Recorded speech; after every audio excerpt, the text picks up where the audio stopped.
you're curious, please raise your hand. So what was your process like for deciding to become a therapist? Well, I will tell you, I had a lot of early childhood trauma, immense trauma. Also went through my own eating disorder, my own addiction, and a lot of, like I said, family trauma. But initially, I wanted to be a teacher. And so I went into school as a liberal arts major, and then I thought to myself, this is not it for me. Like, I realized being a teacher, I was gonna have this boundary where I can only go so far. And once I knew that, I became a child development major with a psych minor. And then I went to Pepperdine and got my master's degree. But really, I will tell you, because of my own experiences in life, definitely. Yeah. I will say most therapists have, there's a reason we go into this field. Yeah. Yeah. Yeah, I like the term a wounded healer. Yep, absolutely. And that, because I get students who have asked me, they're like, well, I've had this background, does that mean I couldn't be a good therapist? I'm like, that's what will make you a good therapist. That's Right? absolutely right. It's our own healing. That's right. And you don't have to have gone through something to be able to work with that either. Right. That's a myth that people think, like the only way you can work with addiction is if you are recovered or in recovery, and that's not true at all. But it does definitely, I will say, enhance my experience. Yeah. But it's not necessary.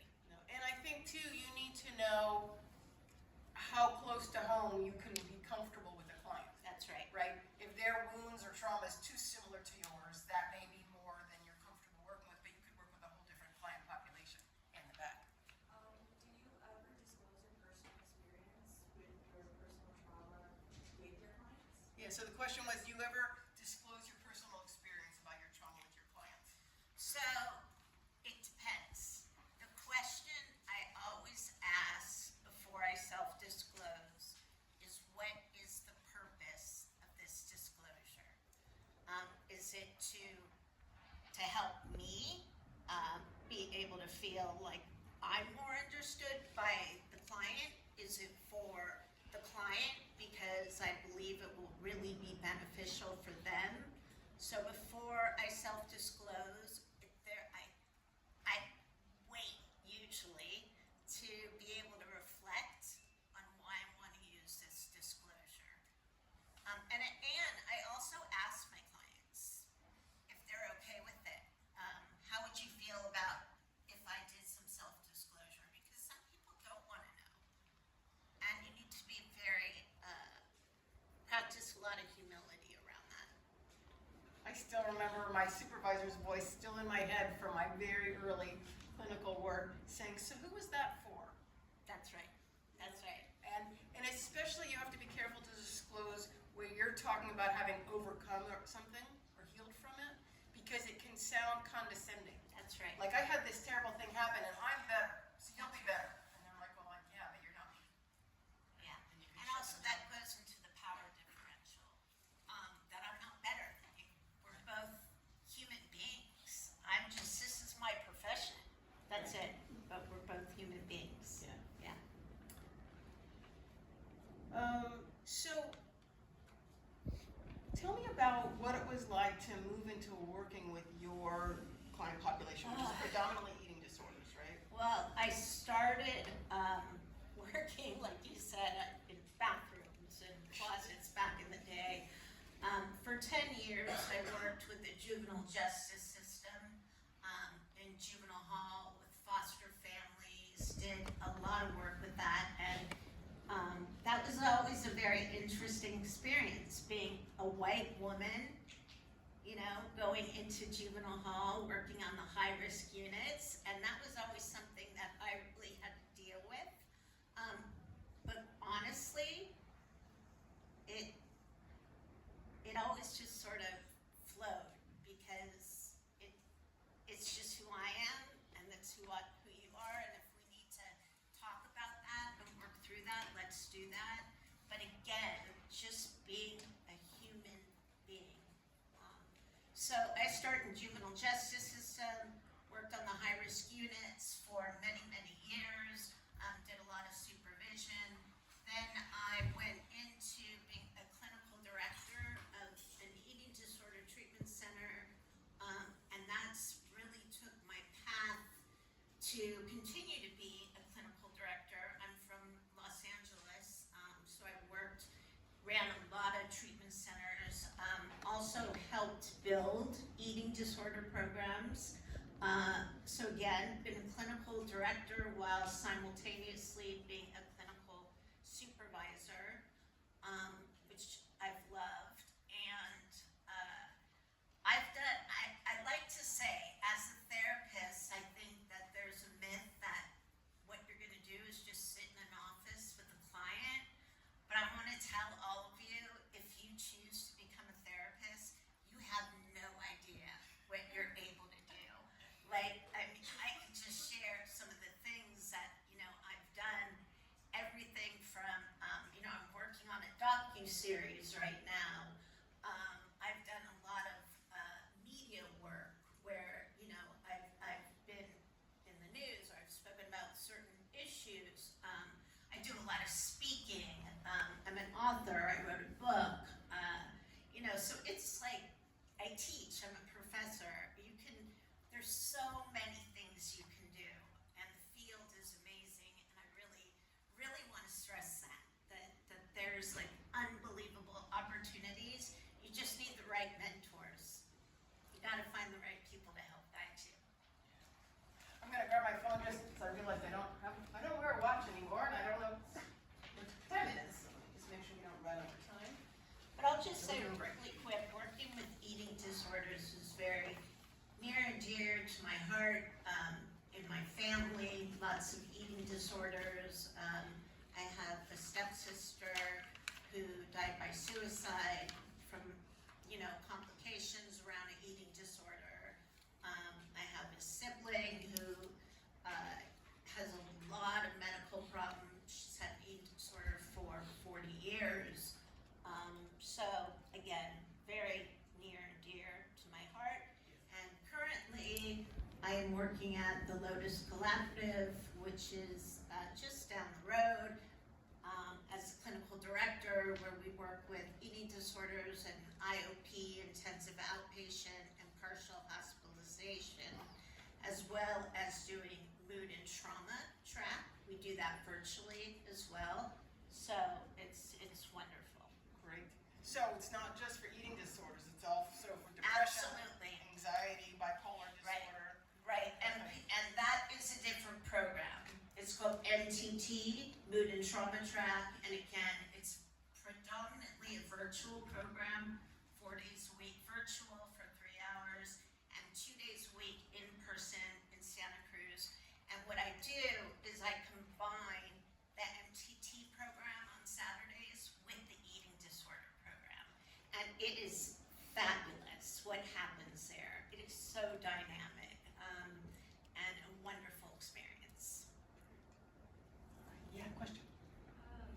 You were talking about last week about self-care, and just in terms of like your own self-disclosure, how do you practice self-care when these issues are so near and dear to your heart, and like when you have so much personal experience with loved ones, with yourself, with your family? So the question is, how do you practice self-care when these issues are so near and dear to your heart and have all these connections to family and people close to you? That's such a wonderful question, and what I can tell you is it's taken a lot of practice. It's taken a lot of practice.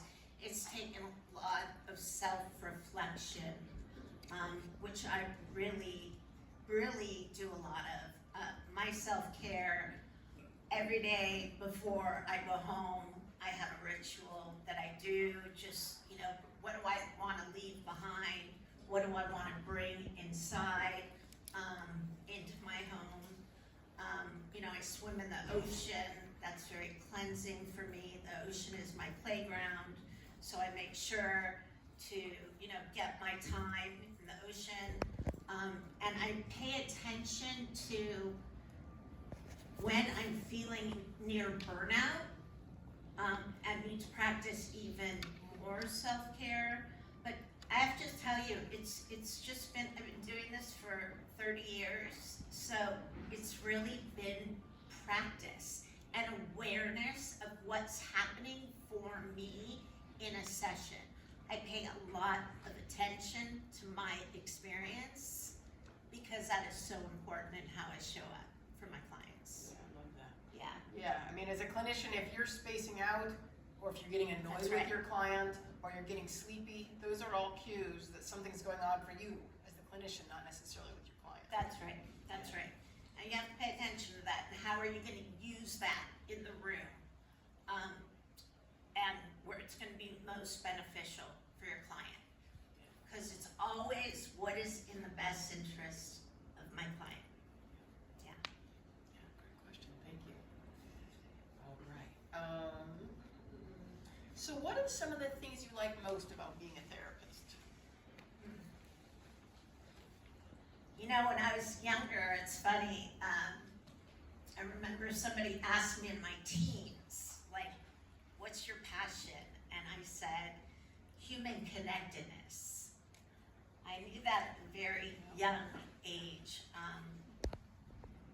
That connection you build with your clients, it is so sacred. And clients imprint me. I hold them. They partially make up who I am because I'm with them so much. And I grow so much from listening to my clients. I learn so much. I'm always learning. I practice, again, a great deal of humility. But the connection is just when you have that relationship with your client, that trusting relationship, it's incredibly gratifying. And I feel so blessed and so fortunate to be in this field. I love what I do. I love what I do. Yeah, you walk away from a good session feeling high. Yeah, I mean, oh, yeah. it's like, wow, that Oh, yeah. really worked. And look, we learned this discovery, and wow, they really like did something different, and they That's grew, right. and I pointed that out to them, and That's right. it's very exciting to be part All of. right, walk out and I'm like, oh, wait, what happened there? I need to do some more self-reflection on Yeah. myself. How did I show up? Like, You know, then so- there's those the oops sessions. Yeah, Oops, but that didn't it's go like quite so a well. constant growth experience, so I feel so much gratitude towards my clients, and I also feel so honored to get to be with the client in that space and build that relationship. Honored that somebody's willing to share their story with me. Yeah, in the back.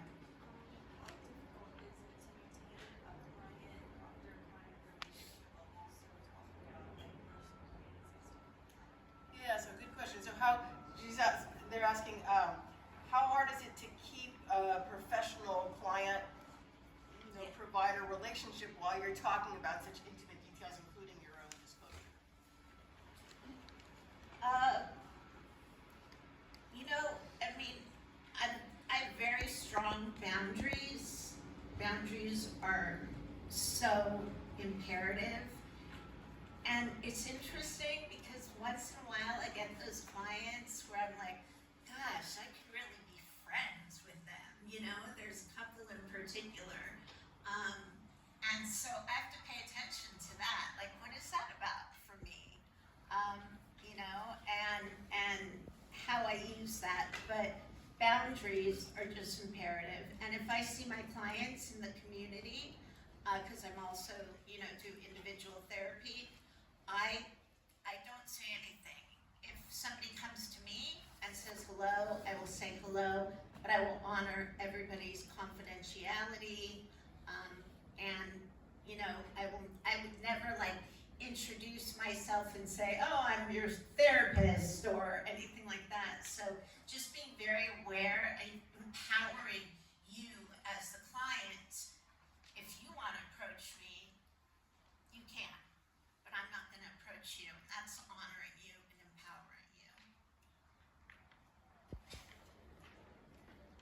So what would you say are some of the most challenging aspects of being a therapist? I would say some of the stories you hear. You know, I've heard some of the most painful stories ever, and I would say that, you know, that's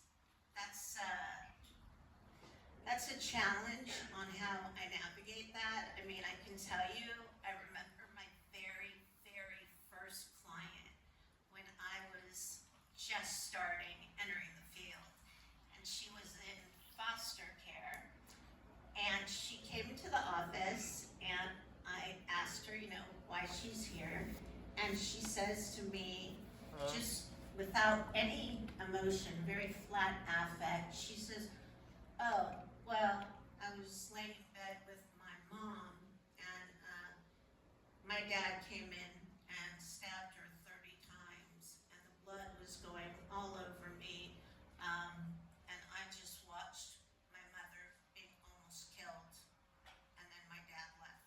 That was my very first client, and I'll never forget it. I'll never forget her name, I'll never forget her face, I'll never forget that experience, and it was in that moment that I knew I wanted to work with trauma. I just, I felt it, I knew it, and I moved forward with it. Why? I mean, why? No, but, no, like, okay, you hear this horrible story, what was the attraction? Because, well, it was, yeah, that's a good question. The attraction was, I understood. I felt like the sense of, I can help these people. Like, I get this. I don't need, it's not about, you know, wanting to hear your story, but it's like, I can hold this. I can work with this, and I can keep these people safe. And it just felt right. Yeah. Yeah, there is something amazing about saying, wow, I can be there for this person Yeah. in this horrible grief and this hearing this story, because for so many people they find there's no one they can talk to. You know, that people shut down or shut them down, right? I had a friend whose 15-year-old daughter died suddenly, unexpectedly, through a medical complication. And she said, I can't talk to anybody anymore because they say, oh, do you have a family? And it launches this thing, and as soon as I say my story, which is my reality, they like head the other way, or they go, and they just don't know what to say, or they want to change the subject, or they try to shut me down, you know. And I remember when her daughter first died, having that same, because it was so close to home, I said, oh, well, let's go do something, and I meant to say whatever we do is fine, and I accidentally said whatever we do will be fun, and the word fun was like not in her vocabulary in that moment, you know, but in my own panic and discomfort, I didn't know what to say. And so I think it is powerful as a therapist to say, I can hold it together and be there for you in a non-judgmental way while you share something so deep and dark. That's right. And also really understanding the uniqueness of every one of my clients. And same treatment does not work for everybody. Everybody is different, and I use so many perspectives, orientations. Some clients who have trauma can't be, you know, in an office with the door closed, with certain lights. Things can be very triggering. So sometimes I do experientials with my clients, you know. I'll take them, we go to the beach. We do what's comfortable for them. And I really have to honor who they are and where they are at, and making sure, again, I don't do anything to re-traumatize the client. Yeah. There are a couple. Oh, couple hands? Yeah, here and then there.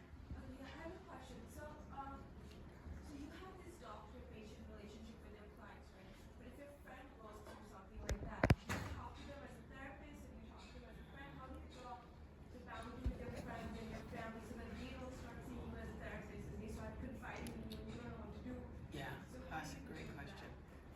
You want to start, and then I'll. Yeah, I'll just say, I mean, it's funny because my mom always says to me, you know, when something's going on, she's like, well, what would you tell your client? You're the therapist, you should know.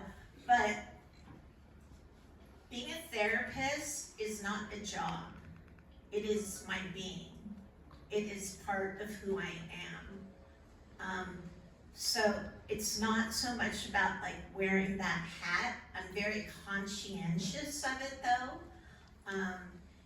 because don't want to be anybody's therapist, but again, like the qualities of being a clinician are just there for me.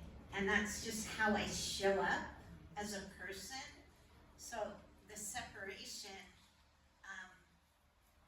is not that great for me, if that makes sense. Does that make sense? Yeah, I understand.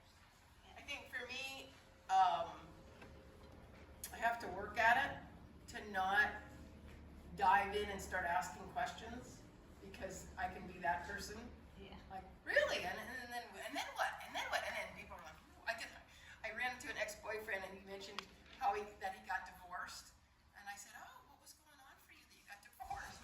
And he's kind of like, really? You want to go there? Like, no, wait, stop, right? So, and my mom was a therapist. And so I remember as a kid, I could tell when she shifted into therapy mode and would say, Mom, don't therapize me. That's a big thing right there. Right. Don't therapize me. Yeah, because what I didn't like about it as a kid is I felt like she stopped being a mom, and she became about healing me, and I needed something different from her than that, right? Because a mom will do things, she'll pull you into their lap and stroke your hair and coo at you, hopefully, when it's going right? That a therapist wouldn't do, and I needed her to stay in that role. So I try to remember to stay in that role. Like if I'm talking to my daughter, I'm trying to be conscious about what would a normal person ask. Yeah. To not go too deep and to notice, really where's the squirm factor? Because I think as a therapist, sometimes it's our job to make our clients squirm a little bit, because we're going to take them to uncomfortable places. So we need to ask them the tough questions. Not always great with a family member. Absolutely. Yeah. Cool, great question. Sorry. How did you decide which field specifically of therapy to specialize? You said that you decided on trauma after that first client, and you have to go through other fields before deciphering trauma was for you. Okay. Okay, so how did you explore all before deciding upon that? Yeah, so for those of you who couldn't hear, the question is, how do you narrow into knowing what your specialization is going to be, and do you need to do work in multiple other fields before you narrow it down? That's right. Yeah, absolutely. I mean, that's what 3,000 hours are for, to explore. And you do not need to know what you want to specialize in. Because I would say there's several things I specialize in. Addiction, trauma, and eating disorders. And, people say, you look on therapists on Psychology Today, and it's like, what are your specializations? And they have everything there. And for me, I just paid attention, and every door that opened, I walked through it to see what was on the other side.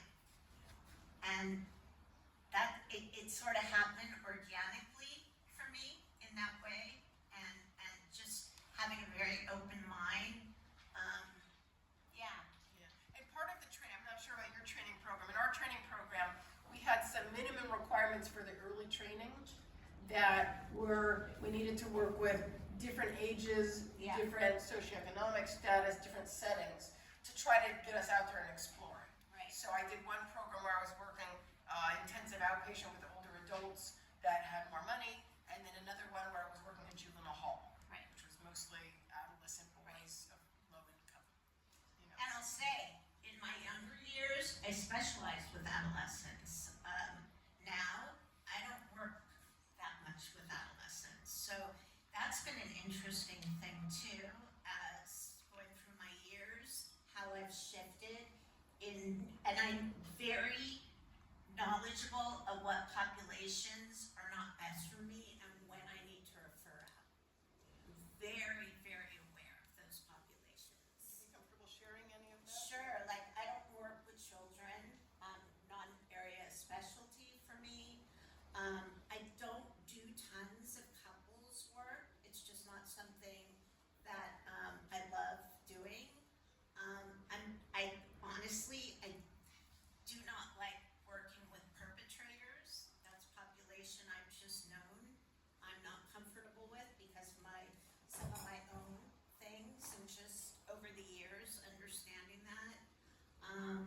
So yeah, just really different age groups, you know, and couples work. And I have no problem referring because I want them to get the best care. And a lot of therapists will take clients just to take clients, and that's not ethical.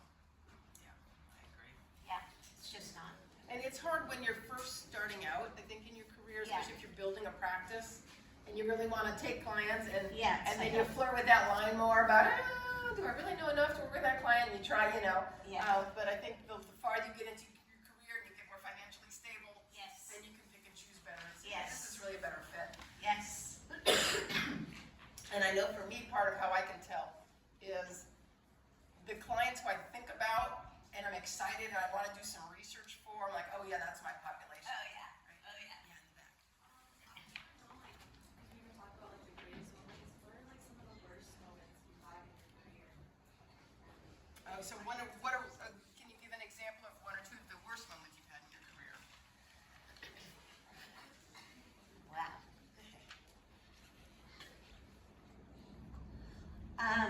Yeah. The first time I made a child abuse report, I will never forget it. And I've made hundreds of them. And I came home to my partner at that time and started sobbing. Like I felt like the worst human being ever. What if I destroyed this family? What if I put this child in more danger? And that was probably one of the hardest things that I had to go through. And that lasted for a little while until I really understood it more. But that was a really profound moment in my career.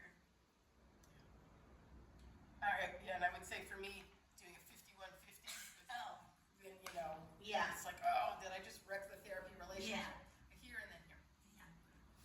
As a proponent for somatic healing, what's your relationship with psychiatry? Okay, so as a proponent for somatic healing, what's your relationship with psychiatry? Meaning medication or? Every client's different. Whatever is gonna work for a client. If they are interested, like I can talk about psychiatry to them. I can talk about medication. Obviously, I'm not a psychiatrist.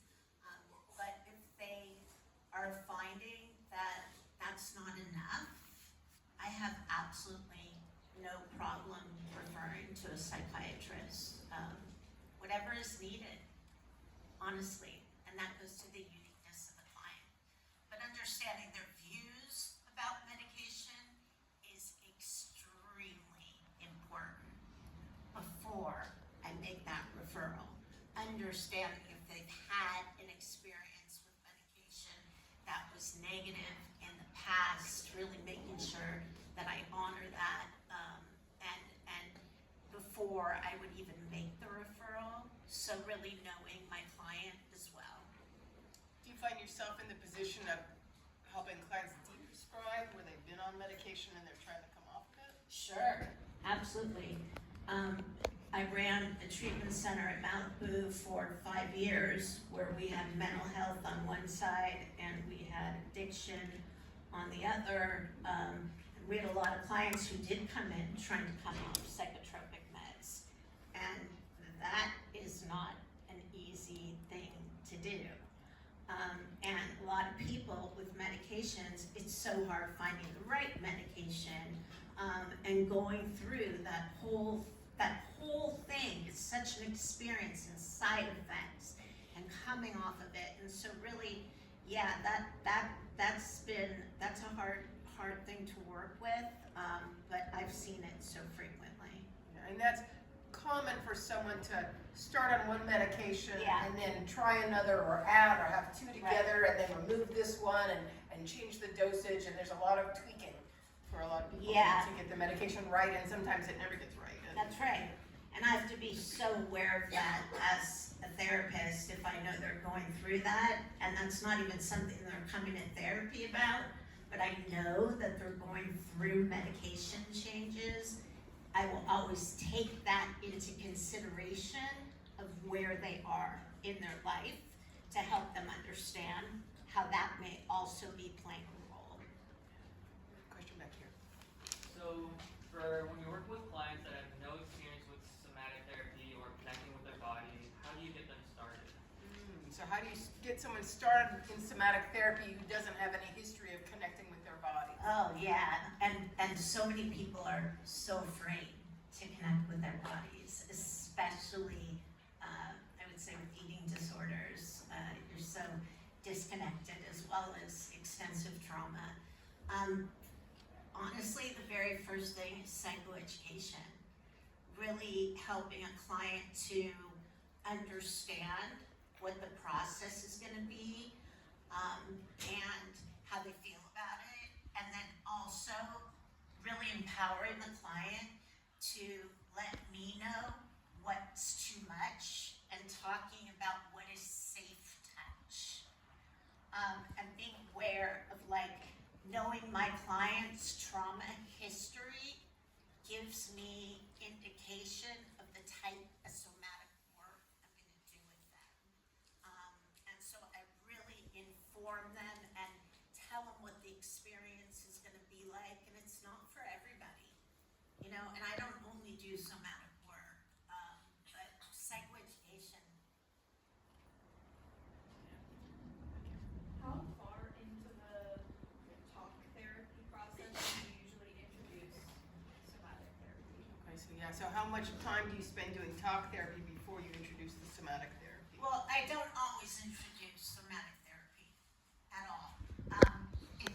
It's for certain clients. So, but I step out of the box to talk therapy. Talk therapy, I'm a therapist, but I can say that's definitely not the only thing that works for clients. So, I change up what I do with clients, like with eating disorders. Sometimes I take a client out to eat. And we go to a restaurant and they have issues around ordering their food and how they eat it. We go through that experience together, and then that does lead to being in the body, and so that may lead to somatic work.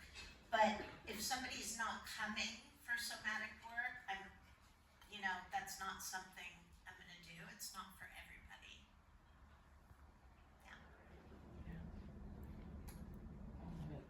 So, can you share a story of some psychotherapy that went especially well? What's one of your favorite memories of this is why I do this? Oh my gosh, I'll tell you something. I have a trunk in my house,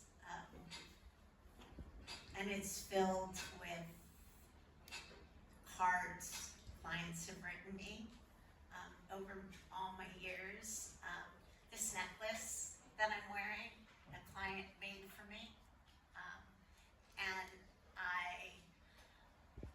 I use that a lot, and I reflect on that a lot. I check that trunk and I read those things. But gosh, I have had, that's such a hard question to answer because I have had so many incredible, I'll say one individual with an eating disorder. She came in, she was very, very ill.